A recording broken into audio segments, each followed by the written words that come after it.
ස්නානය කරන්න තහනම් කරලා මේ ස්ථානයේ ඊටමත් අලංකාර ඖෂධීය ගස් තියෙන්නේ නැති ඒ වගේ මුල් වලින් මැදින් ගලාගෙන එන මේ ජලය දල්නා මාලිගාව වැඳ පුදාගෙන මේ ස්ථානයත් නරබලාම කියන්නේ හරි අමුතු කතාවක්. නෑමක් ගැන. හැබැයි මේ නාපු නෑම නාලා තියෙන්නේ රජකේ. ඉතින් ඒ වගේ තැනක් ගැන තමයි අද කියන්නේ.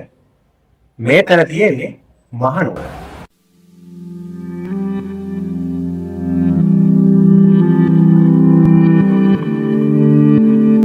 අපි අද කියන්නේ රජ කෙනෙක් නා පිහිල්ලා ගැන. ඔබ නුවර යනවා. හැබැයි මේ තැනට ගිහිල්ලා නැහැ කියන එක නම් මට අනිවාර්යෙන්ම පැහැදිලිව කියන්න පුළුවන්. ඔබ අම්පිටිය පාරේ නුවර දල්දා මාලිගාව වැඳ පුදාගෙන එහෙම ඔය අම්පිටිය පැත්තෙන් ඔය රජ පිහිල්ල මාවත කියලා තියෙන.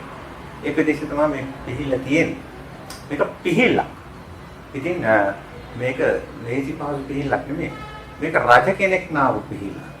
රජ කෙනෙක් ඒ වගේම රජුරුවන්ගේ අන්තපුරේ කාන්තාවු නාපු තැනක් ගැන තමයි අපි කියන්න සූදානම්. ලංකාවේ අවසාන රජු වෙච්ච ශ්‍රී වික්‍රම රාජසිංහ රජතුමා ස්නානය සඳහා භාවිතා කරපු ස්ථානය ගැන තමයි අපි මේ අද දිනේදී කියන්න සූදානම්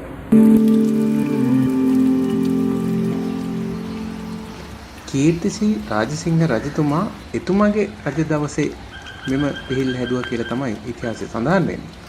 ඉතින් මේ ස්ථානයට රාජපුරුෂෝ දාලා වෙනත් කිසිම කෙනෙකුට මෙහි ස්නානය කරන්න තහනම් කරලා මේ ස්ථානයේ ඊටමත් අලංකාර විදිහට තිබුණා කියලා තමයි ඉතිහාසයේ සඳහන් වෙන්නේ.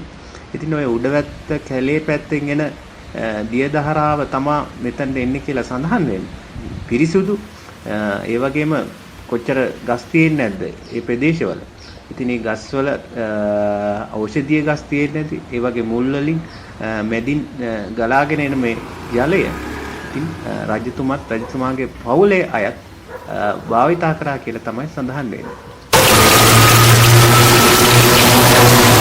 අපි ආරාධනා කර සිටිනවා දල්නා මාලිගාව වැඳ පුදාගෙන මේ ස්ථානයත් නරබලාම යනවා නම් ඔබේ දුවදරුවන්ට මේ ස්ථානයත් පෙන්වනවා නම් ඊටමත් වැදගත් වෙයි කියලා අපි හිතනවා.